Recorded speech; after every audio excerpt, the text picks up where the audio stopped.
أعوذ بالله من الشيطان الرجيم بسم الله الرحمن الرحيم فقلت استغفروا ربكم إنه كان غفارا يرسل السماء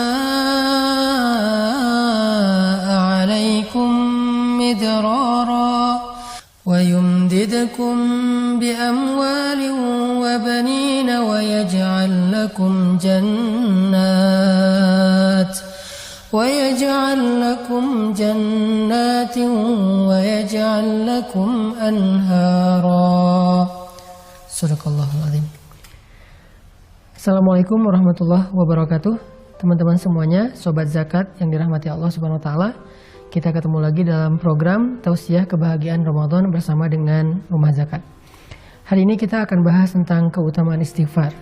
Karena istighfar itu adalah salah satu zikir yang sangat ajaib di antara sekian banyak zikir-zikir yang istimewa dalam Islam.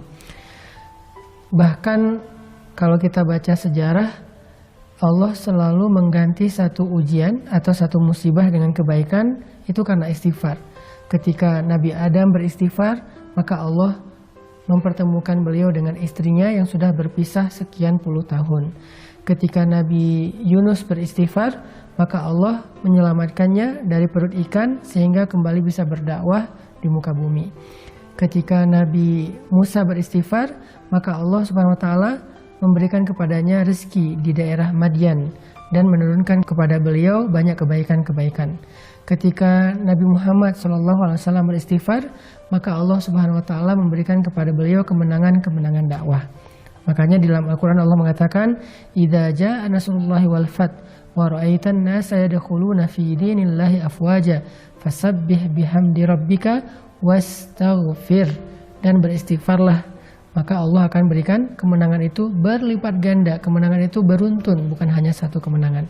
Makanya membahas tentang istighfar ini artinya kita membahas tentang kunci kesuksesan dan kebahagiaan hidup.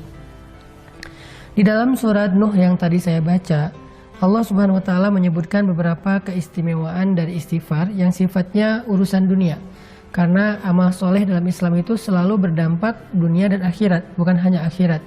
Jadi kalau kita ngomongin amal soleh dalam Islam, kita bukan cuma ngomongin tentang pahala akhirat, bukan cuma ngomongin tentang surga neraka, bukan cuma ngomongin tentang kehidupan setelah mati, tapi kita juga ngomongin kehidupan kita di dunia.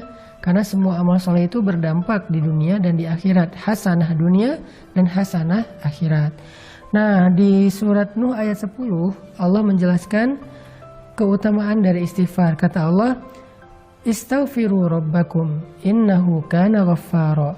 Mintalah ampun kepada Rabb kalian dengan istighfar dan Allah itu Maha Pengampun, Ghaffara. Yang artinya Allah itu nggak pernah ngitung-ngitung dosa kita kalau kita udah istighfar. Mau sebanyak buih di lautan, mau sebanyak bintang di langit, mau sampai memenuhi langit dan bumi. Kalau kita istighfar sekali aja dengan tulus dan ikhlas, maka Allah Subhanahu wa taala akan mengampuni semuanya sekaligus. Fala ubali, kata Allah dalam hadis qudsi, aku nggak peduli berapa banyak dosa dia. Itu namanya ghaffar. Atau ghaffar juga berarti kalau kita melakukan dosa, lalu kita beristighfar, minta ampun, Allah ampuni. Besok kita ulangi lagi dan minta ampun, Allah ampuni lagi. Dan seterusnya. Jangan berputus asa meminta ampun kepada Allah, karena Allah aja nggak pernah berputus asa mengampuni dosa kita. Yang penting kita jangan mempermainkan Allah. Gimana mempermainkan Allah? Kita beristighfar, tapi kita nggak serius pengen ninggalin dosa.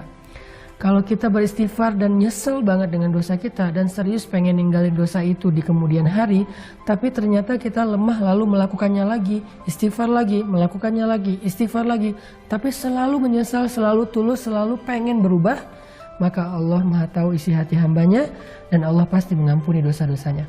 Karena Allah Ghaffara.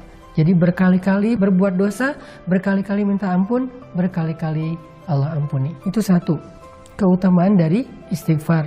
Nah, lalu yang kedua apa? Keistimewaan dari istighfar terutama dalam urusan kehidupan kita di dunia. Kata Allah, yursilis samaa alaikum midrara. Allah akan mengirimkan air hujan dari langit kepada kalian mengucur deras. Apa maksudnya? Ternyata kalau kita ngerasa kekeringan, kita merasa kemarau panjang, cara meminta hujan kepada Allah itu adalah dengan beristighfar. Kalau kita coba tafsirkan kalimat ini dalam makna yang lebih luas, ini juga berarti tentang masalah rezeki. Jadi siapapun yang merasa kekeringan, sumber rezekinya, usahanya nggak maju-maju, atau pekerjaannya nggak semakin baik, karirnya nggak naik-naik, maka banyak-banyak istighfar. Sehingga Allah akan mengutus rezeki kepada kita. Yursil, Allah yang akan mengirimkan rezeki itu kepada kita. Bukan kita yang mengejarnya, tapi rezeki yang mengejar kita. Keren ya? Jadi orang yang rajin istighfar, rezeki akan mengejar dia, akan mendatangi dia. Bukan dia yang mendatangi rezeki. Karena kalimat ayatnya, yursilis samaa alaikum midrara. Akan dikirimkan oleh Allah hujan dari langit kepada kalian secara deras, mengucur deras. Jadi rezeki itu datang kepada kita tuh ngucur deras seperti air hujan. Kebayang nggak jumlah air hujan? Bukan setetes dua tetes, ngucur deras sampai bahkan kadang-kadang saking derasnya dan nggak ketampung banjir di mana-mana. Seperti itulah rezeki yang akan datang kepada orang yang rajin istighfar. Bukan dicari, tapi dia yang mencari. Terus apalagi? Wa yumdidukum bi amwalin. Lalu Allah akan madad itu menjulurkan, madad itu memberikan. Allah akan menjadikan harta kalian itu turun-temurun. Kalau bahasa kita, wa yumdidukum bi amwal, Allah akan berikan kepada kalian harta, tapi dengan bahasa bukan wa yurzukum, tapi yumdidukum. Allah akan berikan harta kalian itu bisa bermanfaat dalam waktu yang lama, dalam waktu yang panjang. Artinya kayak 7 turunan kalau bahasa yang sering kita dengar ya. Ternyata orang yang rajin istighfar, hartanya akan bermanfaat sampai 7 turunan, sampai anak-anak cucunya. Dan dia akan bisa menikmati harta itu dalam waktu yang lama. Ada orang yang dikasih harta sebentar, habis, kemudian dia akan lapar dalam waktu yang lama. Tapi orang yang rajin istighfar, gak kayak gitu. Allah yang akan mendatangkan, Allah yang akan menghantarkan. Atau juga bisa ditafsirkan kata ulama, yumdidukum itu Allah sendiri dengan tangannya mengantarkan harta itu ke rumah kita. Kemudian, wabanin wa yaj'al lakum jannat wa yaj'al lakum anhara. Allah akan berikan keturunan. Nah, ini buat yang masih jomblo nih. Karena ngomongin keturunan juga berarti ngomongin pasangan, satu paket ya. Yang masih gersang jodohnya, gak ketahuan di mana, atau selalu ngelihat orang lain akad nikah, selalu hadir di acara temennya yang wedding, tapi dia gak pernah bikin acara sendiri. Atau yang udah nikah tapi belum diberikan karunia anak, atau yang udah diberikan anak tetapi masih ingin nambah karena semakin banyak anak mungkin semakin seru di rumah tangganya, rame. Nah, rahasianya adalah istighfar. Banyakin istighfar. Dan Allah punya cara sendiri untuk memberikan apa yang Allah janjikan. Yang penting kita gak boleh ragu kepada janji Allah Subhanahu wa Ta'ala. Coba istighfar. Ya Allah, saya kayaknya udah siap untuk nikah nih. Tahun ini kayaknya harus jadi Ramadan terakhir saya sahur sendiri. Istighfarin aja 1 bulan. Siapa tahu belum beres Ramadan juga udah nikah temennya, bukan kita. Atau mudah-mudahan kita, atau tahun depannya, atau Allah lebih tahu kapan itu. Yang jelas istighfar. Kemudian wa yaj'al lakum jannatin wa yaj'al lakum anhara. Allah berikan kepada kalian kebun-kebun, Allah berikan bagi kalian sungai-sungai yang mengalir. Maksudnya apa sih? Kehidupan yang layak.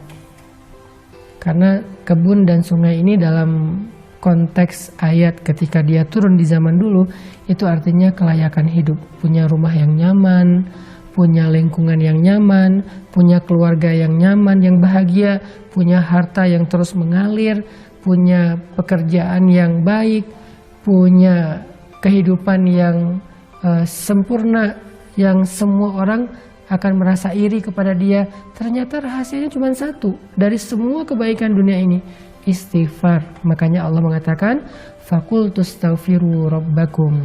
Ada juga ulama yang mengatakan arti yursilis sama alaikum midrara. Allah berikan kepada kalian air hujan secara mengucur deras.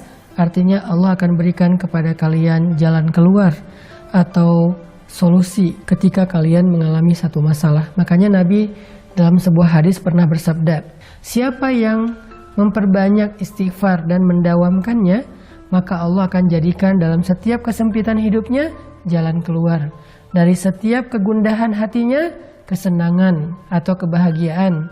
Dan Allah akan memberikannya rezeki dari jalan yang tidak terduga-duga. Yuk kita jadiin siang dan malam Ramadan kita, siang dan malam yang penuh dengan zikir Astaghfirullahaladzim atau La ilaha illa anta subhanaka inni kuntu minaz zalimin rabbighfirli wali walidayya warhamhuma kama rabbayani shaghira. Istighfar untuk diri kita dan untuk kedua orang tua kita. Barakallahu